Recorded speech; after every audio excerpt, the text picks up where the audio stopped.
अभी मैं मौजूद हूं रामगढ़ में एक निजी होटल के सभागार में, और हमारे साथ मौजूद हैं झारखंड सरकार में अल्पसंख्यक आयोग के उपाध्यक्ष। हालांकि राजनीति में अगर हम बात करें तो इनका काफ़ी लंबा अनुभव रहा है। इनसे हम सीधे बात करेंगे राजनीति के बारे में, क्योंकि लोकसभा का समर 2024 अब चालू हो चुका है और अभी तुरंत ट्वीट के माध्यम से हम लोग को जानकारी हुई है कि सांसद जयंत सिन्हा चुनाव नहीं लड़ेंगे। अभी हम इनसे बात करते हैं। शमशेर जी, आप ये बताएं कि चुनावी समर चालू हो चुका है। वैसे में कांग्रेस पार्टी की गीता कोड़ा भाजपा ज्वाइन कर रही है, भाजपा के जयंत सिन्हा कह रहे हैं कि हम चुनाव नहीं लड़ेंगे। मैंने कहा कि जब भी चुनावी माहौल आता है, चाहे वो पार्लियामेंट हो या विधानसभा हो, तो कई दल के नेता इधर उधर जाते हैं।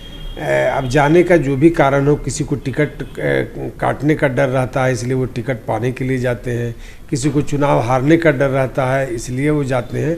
तो ऐसे लोग लगे रहते हैं, लेकिन इससे चुनाव के सेहत पर कोई फर्क नहीं पड़ता है।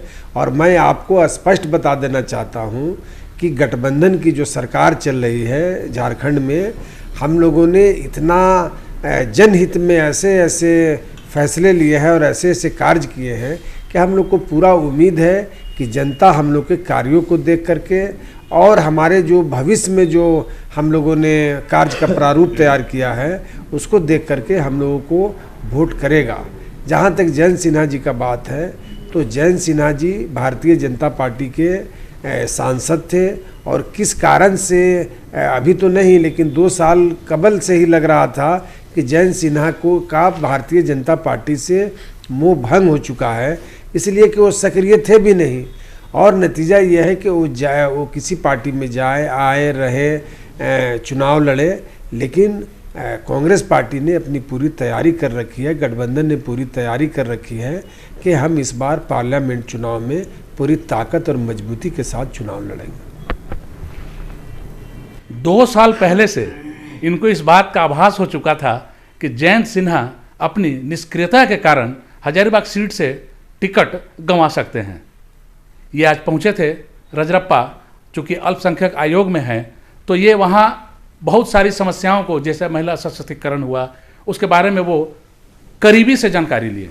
अभी हमारे साथ मौजूद हैं जोया परवीन जी, उनसे भी हम बात करते हैं कि आज अल्पसंख्यक के जो आए थे उपाध्यक्ष आयोग के, उनके द्वारा क्या कुछ वहाँ किया गया, क्या कहेंगे? पहले मैं आपको धन्यवाद कहती हूँ, आपके चैनल को। आज हमारे क्षेत्र में झारखंड के वर्ष चेयरमैन आए हुए थे शमशेर आलम जी। वो बहुत सारे जनता लोग से मिले, उनसे उनकी जो समस्या है, जिस तरह से सरकार की कल्याणकारी योजना जो आई हुई है धरातल पे आ रही है कि नहीं आ रही, सभी से जानकारी लिए, जिससे अच्छा मैसेज गया। बहुत सारे लोग अपनी अपनी समस्या बताए कि बहुत सारे लोग को इस तरह से लाभ नहीं मिल रहा है जिस तरह से मिलना चाहिए। तो इस पे गंभीरता से हमारे जो वाइस चेयरमैन हैं अल्पसंख्यक आयोग के उपाध्यक्ष, वो गंभीरता से उन पर गंभीरतापूर्वक वो देखे और उनका निष्कासन के लिए तुरंत कॉल किए। तो बहुत सारी समस्या का हल हुआ ऑन द स्पॉट। इसके लिए मैं धन्यवाद देना चाहूँगी। महिलाओं के बहुत सारी समस्याओं का हल उनके द्वारा हुआ, वो भी ऑन स्पॉट हुआ। अभी हम रामगढ़ के एक और वरिष्ठ हमारे साथ नेता हैं, उनसे भी बात करेंगे कि लोकसभा चुनाव को लेकर के उनकी क्या राय है, क्योंकि जयंत सिन्हा अब ये अपनी मंशा को जाहिर कर चुके हैं कि हम चुनाव नहीं लड़ेंगे। क्या कहेंगे आप? देखिए, हम कांग्रेस पार्टी के नेतृत्व में रहते हैं और हमारे राहुल गांधी जी ने जो न्याय यात्रा निकाल के प्रमाणित कर दिया है कि मोदी जी किसी न किसी रूप में डरे हुए हैं, इसलिए पुराने प्रत्याशियों पर भरोसा नहीं करना चाहते हैं, जिसका परिणाम है कि पुराने प्रत्याशी मैदान छोड़ के भाग रहे हैं और नए खिलाड़ी की तलाश में घूम रहे हैं लोग। आज धनबाद में जिन्होंने आए हुए थे प्रधानमंत्री, उन्होंने हमारे देश राज्य के मुख्यमंत्री के सामने भी, मुख्यमंत्री और जो सरकार की पार्टी है उसके खिलाफ में भी उन्होंने बोल के चले गए हैं। इससे यहाँ की जनता, चूँकि झारखंड की उत्पत्ति हुई है जंगल और ज़मीन से और आदिवासियों से, और आदिवासियों के खिलाफ में यहाँ बोल कर वो झारखंड में सफलता नहीं पा सकते हैं। आदिवासियों के खिलाफ बोलकर झारखंड में कोई सफलता नहीं पा सकता है।